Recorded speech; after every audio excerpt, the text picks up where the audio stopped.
Everyone knows that trading is a game of probabilities. Everyone knows that we have to think in terms of probabilities, but few actually show that in the behavior that they take when they're trading the markets. This video is probably going to make you uncomfortable.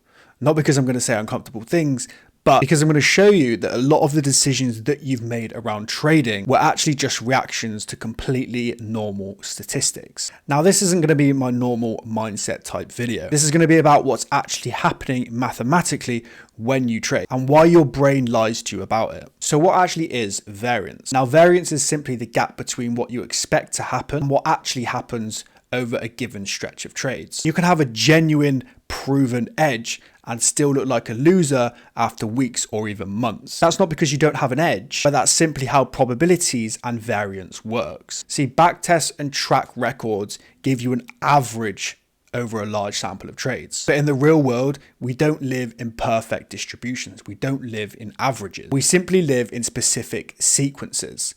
And the outcome of that sequence can vary drastically. But that doesn't mean there's anything wrong in that sequence. Variance is exactly how your strategy works. So I'm going to break down a few myths as to what people think variance is and what that actually looks like and how that manifests within trading. So myth number one is that a good strategy shouldn't have losing streaks. Now, very often we get drawn into the social media world of these curated results, these perfect looking equity curves, these perfect looking prop firm results. But this is simply marketing, right? This is not how true trading looks, and this is not what true variance and probabilities look like when you're trading. Nobody posts their 7 loss streak, their 3 loss streak, their 4 loss streak whenever they're in drawdown, right? It's all perfectly curated to drag the audience in to a false sense of security, and whether that's buy their mentorships or gain access to their paid Discord group. People anchor to this reality that this is how trading should be, and they anchor to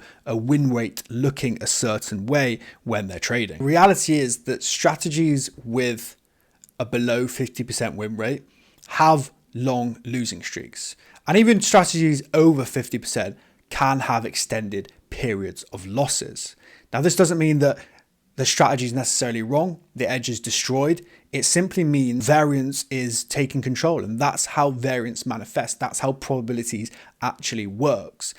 And I think a lot of people know this consciously. We know this on the surface level that we can't predict when wins and losses are going to happen.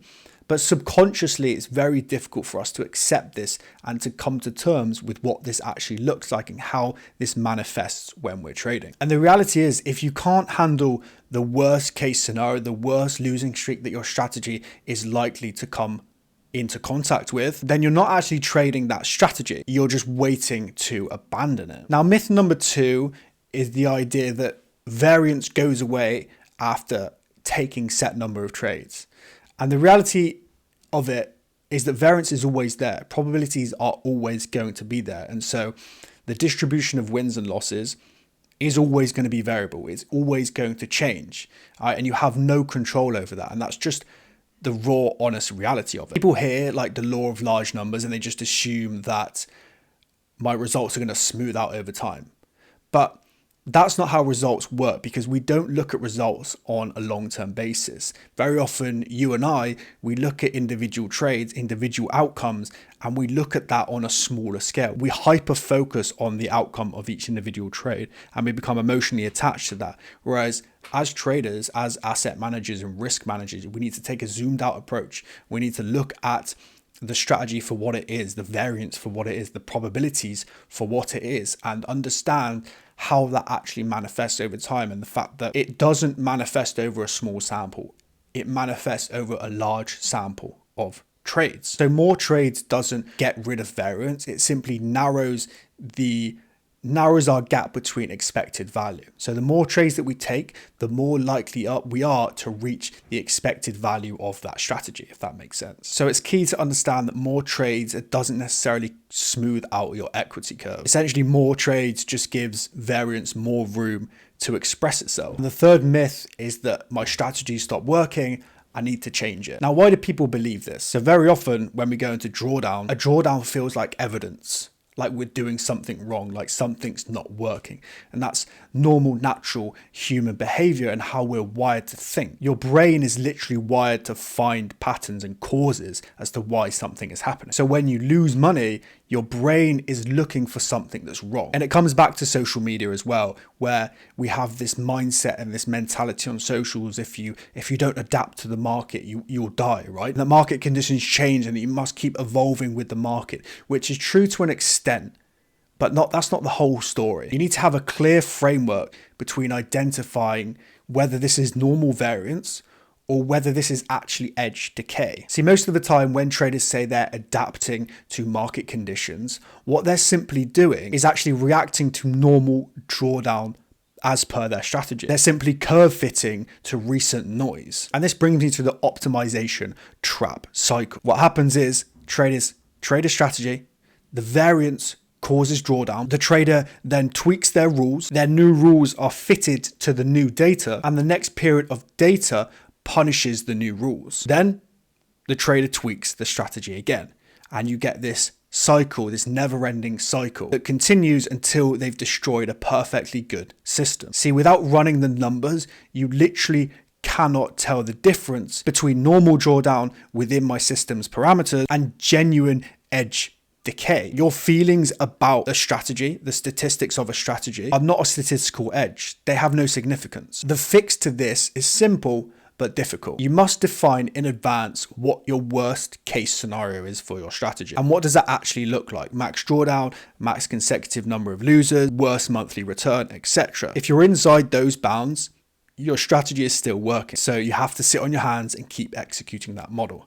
If you then start trading out of those historical worst case scenarios, then you should reconsider, potentially adapt and review your data. The traders who survive aren't the ones who adapt fastest. They're the ones who know when not to adapt. So why don't people get it? Why is this so difficult to grasp? Why is this so difficult to internalize? Because we all know surface level probabilities and variance and how that actually looks, but it's incredibly difficult to internalize that into our belief systems and to the decisions that we make on the charts. Understanding a concept and behaving consistently with that belief are two completely different things. Your brain is always going to have this recency bias of the most recent outcomes of your trade. See, if you took a 3 loss streak or a 5 loss streak, your brain is hyper focused on those outcomes. Those most recent outcomes there's more weight to them to use psychologically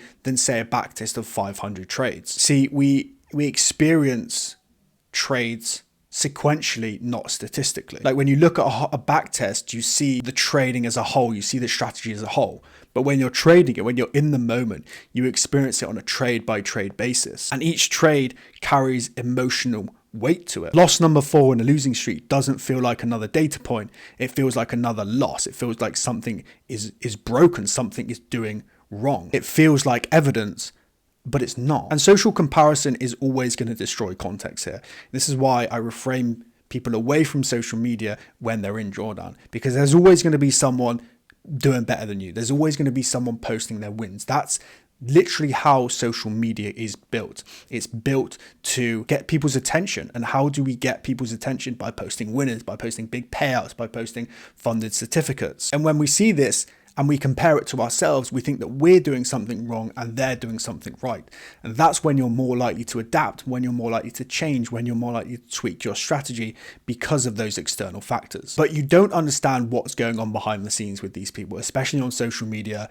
This space is not what you think it is. People are never doing as well as they say they're doing. All you see is their highlight reels as opposed to their lived experiences. The traders who are most vulnerable to variance-driven data points are the traders very often who care the most. They're not lazy, they're engaged, they're analyzing, they're trying to improve. But that intensity makes them more likely to intervene during a drawdown period. So let's wrap this up with some practical takeaways that you can actually take away from this video and apply into your trading. So the first thing is to know your numbers before you need them. Before you start trading a strategy live, before you start taking a prop firm evaluation, calculate the worst case scenario for your strategy, your maximum drawdown, maximum number of consecutive losses, the worst trading month that you've experienced. All of these worst case scenarios understand them. And when you're in drawdown, you don't have to decide if it's normal. You just compare it to the numbers that you've already collected. If you're inside the bounds, the system is fine. This removes that emotional decision entirely. Takeaway number 2, size for the worst case scenario,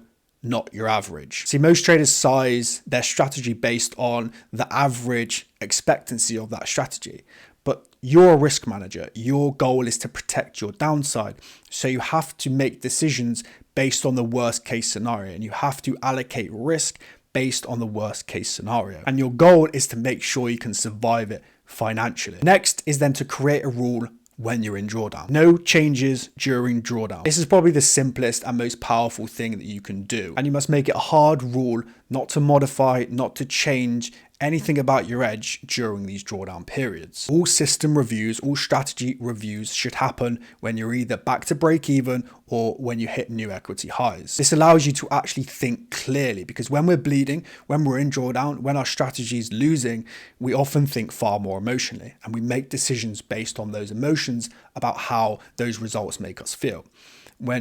If you're back to break even, or if you're even in profit, you can make decisions with a clearer, more concise mental clarity and make better educated decisions and better quality decisions based on the statistics that you've seen. So variance in trading isn't the enemy. Your reaction to it is. Know your numbers, size for the worst case scenario, and stop making decisions during drawdowns. That's it. Subscribe for more.